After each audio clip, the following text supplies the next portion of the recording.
What's going on, everyone? Welcome back. This is a big crypto week, and a few popular topics that I'm going to hit on over the course of this week are going to be the new XRP partnership, the increasing capacity of the Bitcoin Lightning Network, which is always good. But for this video, I want to keep it short. I want to keep it sweet. We are going to be talking about new legislation in the crypto space and all of the legislation that currently exists right now in the US. Now, why is this important? If you have seen the thumbnail, this is exactly how I feel. Cryptocurrencies will be used as a means of payment in the future. As far as how, when, I cannot say, but one thing I could say for sure is we are well on our way. Let's get into it. Now, as far as the crypto market's price volatility outlook, I am assuming that there will be a little bit of volatility going towards the end of this week, entering the weekend and starting the beginning of next week. Why is that? The Fed is going to release their inflation rate numbers, I believe, this Thursday. And Fed Chair Jerome Powell and a lot of the market makers in the US and all around the world have already determined that the Federal Reserve is going to raise interest rates once again.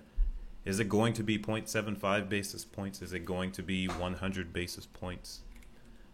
We will find out. Now let's get to the topic at hand. Senators Toomey and Sinema introduced bill to exempt small crypto transactions from capital gains taxes.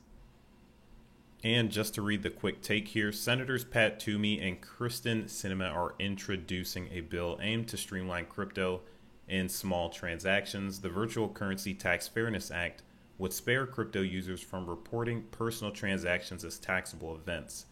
Now, with this story, this is not the first bill to try to exclude a specific amount of money to encourage spending your crypto on a daily basis. So they're trying to promote low-cost transactions in cryptocurrency. Now let's scroll to the meat and potatoes here. The bill would apply to transactions, let me highlight once again.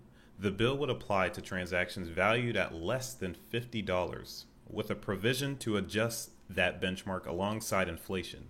It also avoids applying to trades between crypto and fiat currency, as well as all sales or exchanges which are part of the same transaction, or a series of related transactions, shall be treated as one sale or an exchange. One thing I'd like to point out here is that I believe this would work in a sense where they were talking about up here with a provision to adjust that benchmark alongside inflation. So how much would it adjust by? We're knocking on 10% inflation right now, and $50, that can be basically a dinner for two. So I really don't think that setting the de minimis tax exemption range at $50 would really help. If we could apply it to trades, which they excluded down here, I think that would be very beneficial. I see a lot of people doing tons of microtransactions on blockchains for a ton of reasons, whether they want to swap an NFT from one account to another, or they want to sell an NFT on a marketplace that they don't want to hold anymore. Either way, I think that 50 definitely needs to be in the $200 to $500 range. But there is already a bill that sets the de minimis at the $200 range for Bitcoin only, I believe. I'll post it here on the screen. Hopefully we see which one will be dominant as far as passing the Senate, passing the House, getting to the president, and actually getting put into law, because we have been waiting for this for a long time. Are we going to have a de minimis of 200 or more? Is it going to be 50? I would prefer 500 because I spent $50 at an alignment last week. So if we really want mass adoption, the laws and legislation from here forward need to be more practical. But all of us cryptocurrency enthusiasts can appreciate the fact that laws are being put into place. And this is the point that I want to drive home. While the cryptocurrency market has been taking a beating for the past year, I believe, everyone is looking at it. Everyone is criticizing the fact that it is down 10, 20, 30, 60, 70%. Take a pick of your favorite crypto. But overall, that does not really matter if you put on your long-term spectacles and you see what the crypto market has actually done. This is a very toxic environment for any currency. And as you can see, the DXY, the dollar is up significantly compared to its basket of foreign currency brothers, which says a lot. The dollar is bleeding a lot less, and this is a very poor situation for economies all around the globe. But crypto is still holding strong. We don't know which cryptocurrency will be used as a daily transaction and medium of exchange, but I think we can all agree that we're getting somewhere. As more people join the crypto economy, the volatility will disappear. This will not always be a thing. And myself and a lot of other people in the crypto space believe that protecting your wealth, if you really want to protect your wealth, your best bet is getting into the crypto space now. Because if you think about history, right?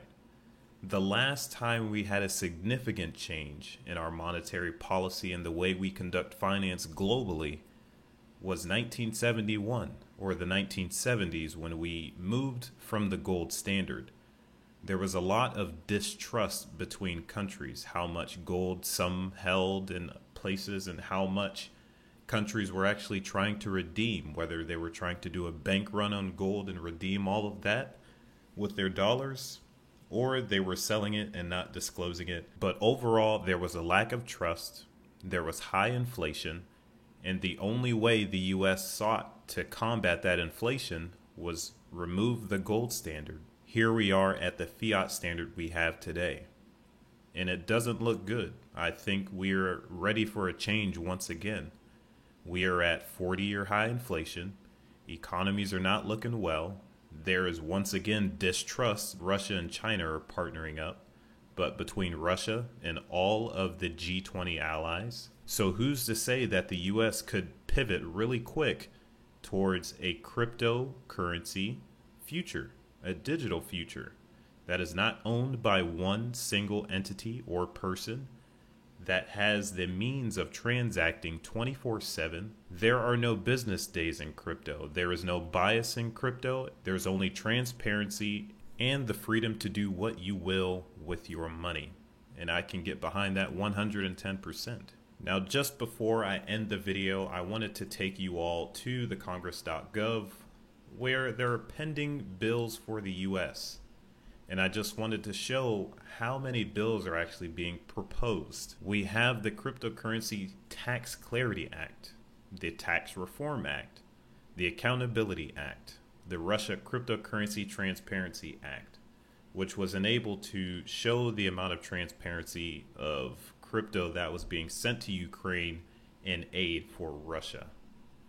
And there's much more. Moving on to the next tab, we have the Responsible Financial Innovation Act, which is the one I am definitely advocating for, and that will give us a baseline where we can really see how crypto will be dealt with in the United States and their close allies, such as Germany. And I believe that's it. Virtual Cryptocurrency Tax Fairness Act of 2022. Yeah. So we are well on our way to a digital revolution, and this will go down in history as one of the most opportune times to create generational wealth. Now, are you going to take that opportunity, or are you going to wait? No one knows where crypto goes.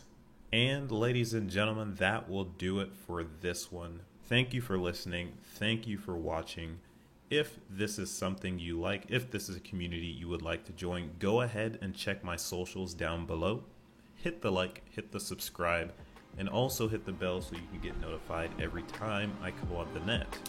With that being said, I will catch you all on the next one.